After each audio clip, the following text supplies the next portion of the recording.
Tú todavía traes visa, supongo, ¿no? Pues mira, pues sí la traigo aquí en la cartera. No sé si cuando llegue yo ahí vaya a ocurrir algo especial, ¿no? Leíste Pero el reportaje no. de ProPublica. Hablaba yo ampliamente en el segmento anterior, antes de entrar a la entrevista contigo, del trabajo que hizo Tim Golden y por qué es importante leer y entender que, como decía McLuhan, aquí el medio es el mensaje. Sí lo leí y digo, es algo que está en el ambiente. Sí. Es decir, yo te pudiese decir que el tema de las visas y el reportaje al que hace referencia, pues es solo la punta del iceberg, Jesús. Uh-huh. La punta del iceberg de una gran roca congelada que está en el fondo. Uh-huh. Y como no hay texto sin contexto, sí, pues me parece que hay que entrarle primero a los datos duros, ¿no? Lo primero que te quiero decir es que el verdadero enemigo dentro del país está claramente identificado y es el crimen organizado. Totalmente. No es la oposición, no es la disidencia, no son los periodistas, no son las voces críticas, no es Loret, no es Broso, no es Aristegui, no es quien critica. O sea, el verdadero enemigo dentro del país es el crimen organizado. Y la segunda es, pues pongamos un poco en contexto qué ha pasado en los últimos 6 años.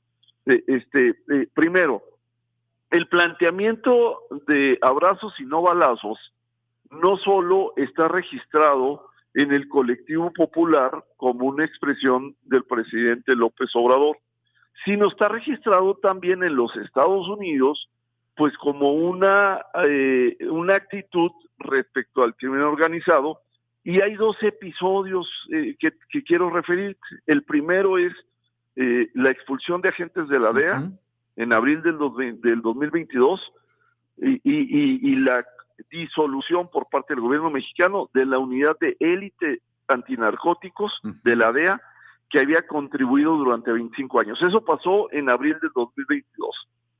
Y luego, en mayo del 2024, Ann Milgram, que era la directora de la DEA, criticó la lentitud del gobierno mexicano en el otorgamiento de las visas a los agentes de la DEA, uh-huh, para el tema de cooperación bilateral. Esos 2 puntos son un punto de referencia respecto a lo que en los Estados Unidos, en las agencias diferentes, en los estados, piensan o están pensando desde el 2019, el 2020, 2021, 2022, te estoy hablando de 2 episodios de cerca de 7 que se dieron, sobre lo que piensa el gobierno de los Estados Unidos con datos de lo que fue todo un sexenio.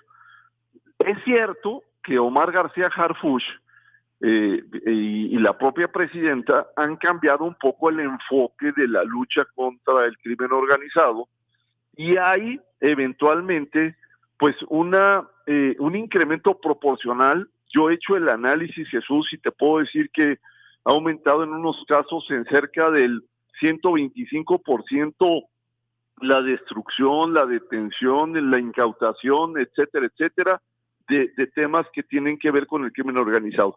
Pero también es cierto, y este es elemento importante, que los Estados Unidos tienen registrados la extraña participación o el extraño nivel de permisibilidad de algunos miembros, de algunos políticos en el tema de la seguridad. Y precisamente, pues se te refiere con casos específicos. Por ejemplo, en esta misma semana tuviste chance de ver cómo no solo en el estado de Jalisco, sino en el estado de Puebla, hubo la detención de 2 ediles, de 2 presidentes municipales, pues involucrados en temas de vinculación con el crimen organizado. Pero eso que pasa en el nivel municipal, en los Estados Unidos también existe la percepción que se da en otros niveles.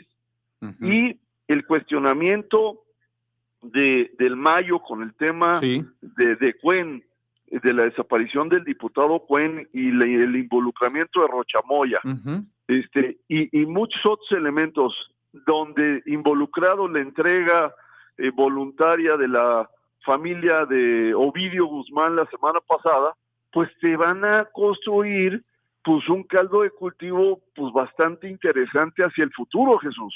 Sí, no, estoy totalmente de acuerdo contigo. Hay que leer todo el contexto. Está también la militarización de la frontera y el uso de inteligencia que ha propuesto Trump. Se está discutiendo, pues, ¿será casualidad o qué? El asunto del gravamen a las remesas, el 5%, grabar las remesas con el 5% ahí en Estados Unidos. Obviamente el propio retiro de las visas a políticos mexicanos, la entrega de familiares del Chapo Guzmán. Oye, 17, ¿tú habías visto que 17 familiares, 10, 15, 20 familiares se hubieran de algún capo peligroso, importante, se hubieran entregado en alguna ocasión en Estados Unidos? El cierre temporal también de la frontera para cruce de ganado. Yo creo que son hechos que no están aislados, Moisés, y que hay que conectarlos para poder leer bien el contexto. Sí, y a ver, y la expresión será, ¿y cuánto gana Loret? Sí, claro. La expresión será, y García Luna. García Luna ya está juzgado. Sí, claro. Y sin duda la guerra arrancada contra el narcotráfico por Calderón es algo incorrecto, algo que desató sin duda muchos elementos de falta de respeto a los derechos humanos, pero trató de contener. Habrá que revisarlo, este asunto. Pero hoy te quiero decir que la misma forma en la que García Luna fue juzgado fue con testigos protegidos. Y estamos viendo el preludio de algo que ocurrió hace 8 o 9 años, Jesús. Exactamente. Pues muy bien, seguramente va a ser un tema que nos va a dar mucho hacia adelante. Moisés, te agradezco mucho como cada sábado que nos ayudes a echarle la mirada al contexto nacional. ¿Dónde te podemos leer? ¿Dónde te seguimos?